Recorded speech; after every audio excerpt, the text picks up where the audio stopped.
Hello and welcome back to my channel, and today I'm going to be speaking to you all about the jobs that you can do in February. And I can't actually believe it's February already, and I know they say this at the start of every month, but at the moment time seems to be going really quickly. But anyway, yeah, it's February and I'm going to be speaking to you all about everything that you can do this month. And actually it's quite exciting because I know I've said the last couple of months I've been saying, there's not much to do, it's still winter, but actually February is when it starts to ramp up a little bit. There's a few things you can plant and a few things that will let you look forward to the season ahead. So before this video gets started, make sure you go down below, hit the subscribe button as well as the little bell icon to make sure you're notified next time I upload a video. And there's actually quite a lot of jobs this month. As I said, I normally say, oh, it's winter, there's not much to do. But actually, as I said, it's ramping up. So there's actually, I think there's about eight main jobs that I've thought about for this video that you can do in February. So that's quite exciting. So if you're starting to get fed up of winter and all the cold weather, a bit like I am, then just know that spring is coming and everything is starting to come back to life. So now on with the first point.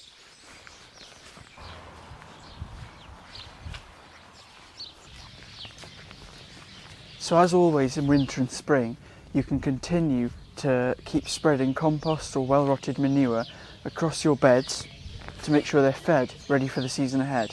And this is quite important, especially at this time of year.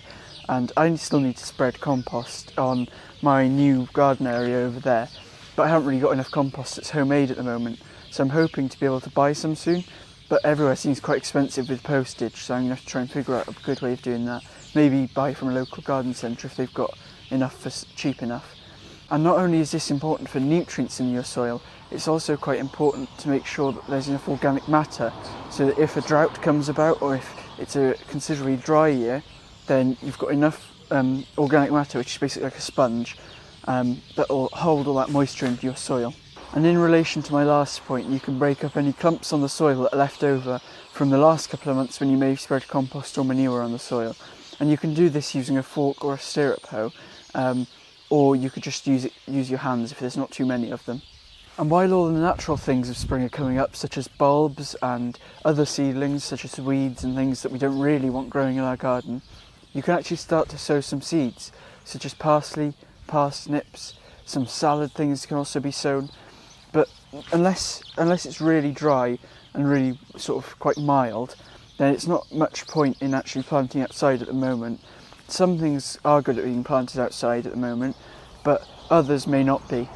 But sowing inside on a warm sunny windowsill is a great idea to get ahead of other people in the season and just get ahead of nature basically, so you can get more harvest from your season and get a bit of a head start to the growing season. For example, I recently planted some aubergines in the windowsill in my house.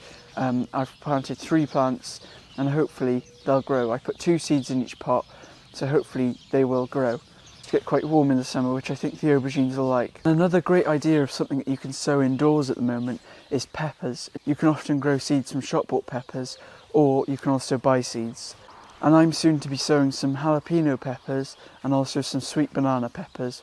And I've still got some of the pepper varieties that I started last year because I've overwintered them, and hopefully they'll come back into life this year as well, and hopefully provide me with an abundant crop of peppers. And actually something that you can plant outdoors at the moment, which is quite a good idea to make use of your beds and also to put some nitrogen into that soil from their nitrogen fixing bacteria, is broad beans. And you could put them in a bed like this that I've got here. I was thinking of putting them here, but I think if they go into the season too much, then they may take up space and shade other plants that I plant later on in spring or in summer. So I'm not going to be planting them here, but I may plant them over in my other garden, like over there in the other side of the garden, but I'm not too sure. But I don't think I'll be growing broad beans as much as I did last year this year, because I don't think their crop is justifiable for the amount of space that they take up to have a good crop. So one of the jobs that you can do when it's a bit grey and chilly outside, you can stay inside and you can plan your garden. For example, you can write down your seed list, or if you've already done that, then you can write it into a plan of your garden about what's going to go where. And I've actually written my seed list, so I did this last week. There's not too many seeds I need to buy because I've got some viable seeds left over from last year for most things. But I have got a few things that I need to order. But my next step is to take pictures of the beds. So a lot of people, they draw down the layout of their garden, but what I'm going to be doing is I'm going to be taking a picture of each growing area, because I can't sort of visualise the drawings very well. I'm also not a very good artist. So I'm going to take a picture of all the beds I've got, and I'm going to write over those pictures, which you can do with most apps or most phones. I'm going to write over what's going to go where in those beds, and hopefully that'll be a rough guide of where I need to put things. But I do think that, but I am a firm believer in sort of doing as you feel, like going with your gut as you're there. So I don't really think I'm going to follow it as well as other people do, but at least it's there, so that if I do get a bit confused, I can just refer back to that. But I do quite like to go with my intuition and just put whatever I think needs to go where. And just a note, it is a little bit late to be doing this plan, so if you're watching in a year in advance, maybe you should have done it a little bit earlier, but it's better late than never, so it's better to be growing something than to be growing nothing. So one of the other things that you can do this month is to clean your greenhouse windows, and I actually do this quite often through the year anyway, but especially just before the season gets started and before these are filled with plants, you need to make sure that you've got clean glass, because even just a little bit of algae covering it will stop a lot of the light getting through and mean that your greenhouse won't get as warm, and also that not as much light will get to your plants. And on my greenhouse, the last time I cleaned these windows was in autumn, so these are actually quite clean now, but I'm probably going to still give them a bit of a clean, because when you've got earth around the bottom or mud, then when it rains sometimes, the rain can make the mud splatter up and it can make the bottom of these windows quite dirty. You can also continue to harvest your winter veg, like this kale, until it finishes really, until it starts going a bit funny, and also still lifting root crops, and you may even be harvesting some winter salad, or even some salad that you've planted already if you've got a heated greenhouse. And as it starts to heat up as well, the onions, if you've got onions in the ground, should start to sprout more. And you can also then use these leaves, maybe one from each plant every couple of weeks or so, just to put into salads as an addition, a bit like a spring onion. And also around this time of year, you'll also start to notice that your kale plants are starting to go to seed.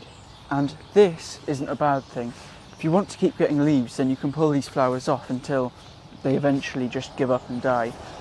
But what you can keep doing whilst they start to go to flower is you can pick these flowers, the first top one first, and it's a bit like a broccoli. You treat it exactly like a broccoli in the kitchen.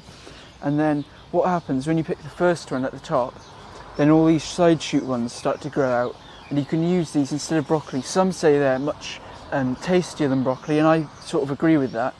And some also say that they're healthier than normal sort of Calabrese broccoli. And lastly, in the flower garden really, not really in the vegetable garden, clematis, or clematis, however you want to say it, as you can see is starting to sprout. And if it's a late flowering variety, a bit like this one, so one that flowers sort of midsummer onwards, then it'll be brown like this at the moment, and you should have left it until now. And then normally what I do is I cut it all back to, a lot of people cut them as low down as possible as the bud is sprouting, but I like to do it sort of maybe to my knee level, so that there's still some material there. And then I'll compost or burn all of this, probably compost it. But yeah, I'll just cut it down to one of these growing buds, and then it'll grow back into life for the next year.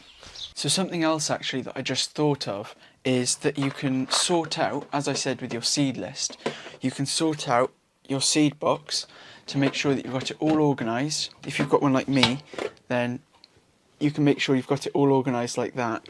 I've got it into sections, so I've got, I think I've got root veg, salad and flowers, and then I've got another bit for shop bought, like all the other veg, and then I've also got a section of my box which is all for home saved seed or stuff that has been given to me by, I don't know, neighbours or friends, so that I know which stuff is shop bought, which stuff isn't, and what seeds each thing is. So for example, flowers, salad or whatever.